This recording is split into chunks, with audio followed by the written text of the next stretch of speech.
Okay, it is similar to the bar diagram, but when we prepare the histogram, then certain value or units there will be changes.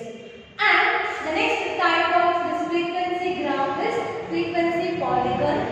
Okay, so yesterday when I did the histogram, in the graph only I just highlighted how we can draw this frequency polygon and the frequency curve. So when we say the frequency graph, there are four types of graphs such as histogram, frequency polygon, then frequency curve and logarithm. So by using these different or four methods of frequency chart or a graph, even we can present the data. So we'll focus on the concept called frequency polygon. So you can see here, it is a graph constructed by using the lines. Okay, we make use the lines in order to join the midpoints of each class interval.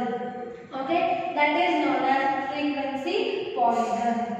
Next, the heights of the points represent the frequency. So we know when we say the frequency table, first we will write the classes, maybe 0 to 5, 5 to 10, 10 to 15. Then we write the frequencies. That is how many times the object or event is repeated. Maybe 3, 2 and 5. So when we present the data by using the classes to their corresponding frequency, that will be frequency distribution table. So by using the lines with the help of the graph, when we present the data by making use of the interval, okay, or the midpoints of the interval, such graph is called frequency polygon, and the heights of this particular graph will present the frequencies. Then it can be, means the frequency polygon can be created from the histogram or by calculating the midpoints from the frequency distribution table. Okay, so there are two kinds or two methods to prepare the frequency polygon. Firstly, we can make use the histogram, then we can mark the midpoint, or by calculating the midpoints from the frequency distribution table. So when we studied the concept frequency distribution table, we have studied how to calculate the midpoints. There is a formula. When we take the upper limit plus lower limit divided by 2, we will get the midpoints.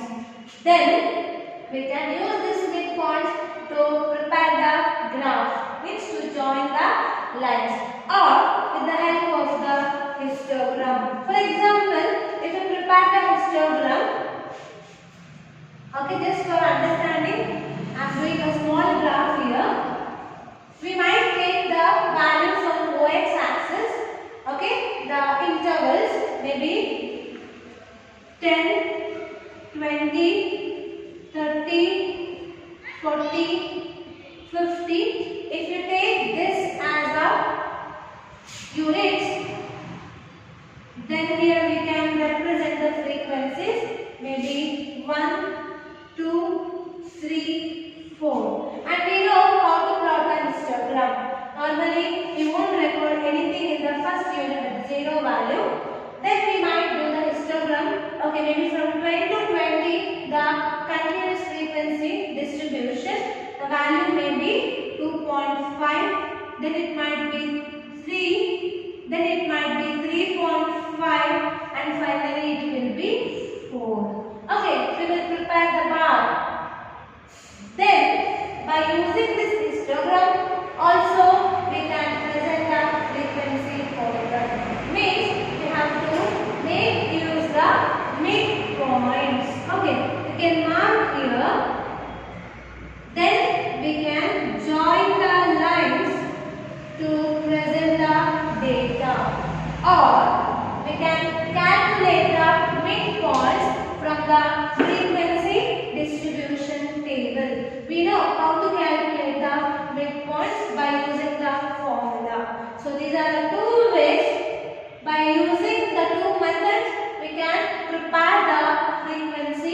polygon. Next we will focus on the concept called frequency curve. It is also very simple. Firstly we can prepare the histogram, then the frequency polygon, and we can show the frequency curve. It is a freehand curve. By making use of the frequency polygon, just we will cover the entire area. So whatever area we will get from this chart, maybe the frequency curve or the frequency polygon, this will represent the area of the frequencies. Okay, so whenever we take the values from the frequency distribution table, what we will do, we will firstly we will focus on the class intervals, then the frequencies will be there, then we will prepare the midpoint. So whenever we take the values on the x-axis, normally we will take the years or the classes or maybe the production, and y-axis we will represent the frequencies. So when we prepare this frequency polygon or maybe the frequency curve, we will represent the entire frequency with the help of the graph.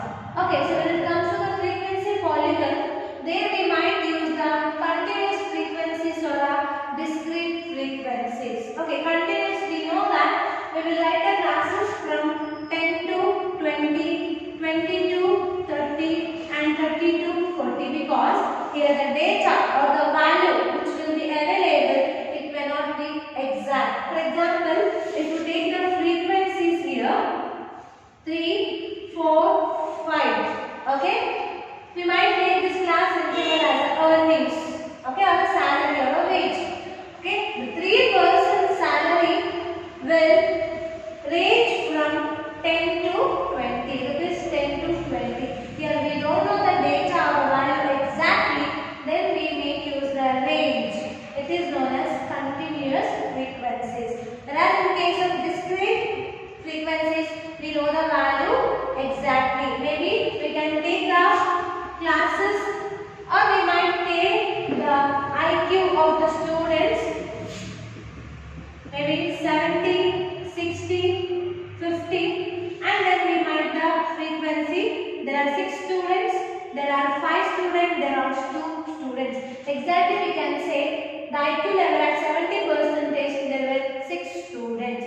So here the values are exact. So maybe for the continuous or the discrete frequencies, we can draw the graph with the help of joining the lines, where we can use the midpoints of the histogram, or we can find the midpoints from the frequency distribution table to prepare the graph that is known as frequency polygon. So the next concept is also very similar to this, that is frequency curve. When we say frequency curve, this is nothing but it is similar to the frequency polygon, where it covers the nearest value of the frequency polygon, where we can draw the freehand lines. Okay, for example, when we draw the histogram, we know that how the value can be, we will represent. If you consider this small graph,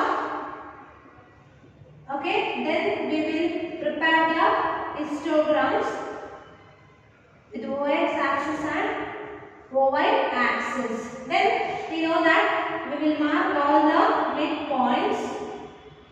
Then we will join the lines to know the frequency curve or a frequency polygon actually first.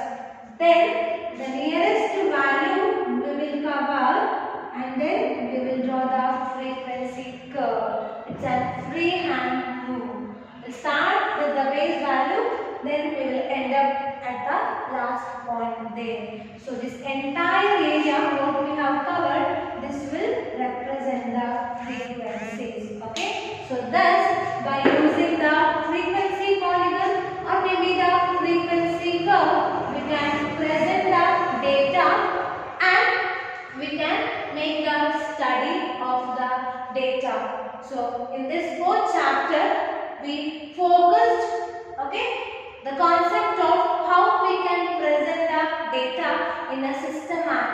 Wait, there were actually different methods. We started with the textual method, followed by the tabular method, and finally the diagrammatic presentation of the data. So when we compare these three methods, we understood that the diagrammatic representation or a graphical representation is a very effective method of preparing the data or presenting the data, because it is very quick, it is very effective. When we see the chart, we can say what the data or what information is presented. So when we started with this concept, we understood why there is a need to study the statistics as a economic subpoint. Then we studied how we can collect the data, how we can organize the data, and finally how we can present the data.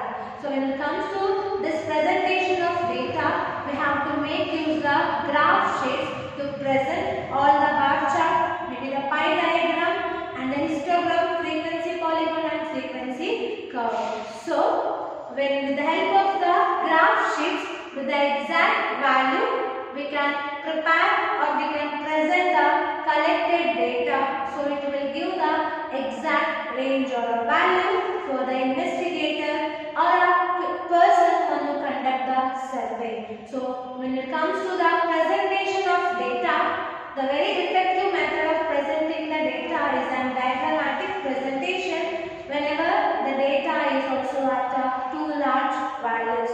Because if the data is very simple, we can present with the help of the textual method. But when the information is more, maybe 1000 or 10,000 units or the samples, we can use either the table, and next the effective method is the graphical method or a diagrammatic presentation. So this is with regard to the fourth chapter, where we discussed majority of the concept related to how we can present the data with the help of the different charts and different methods.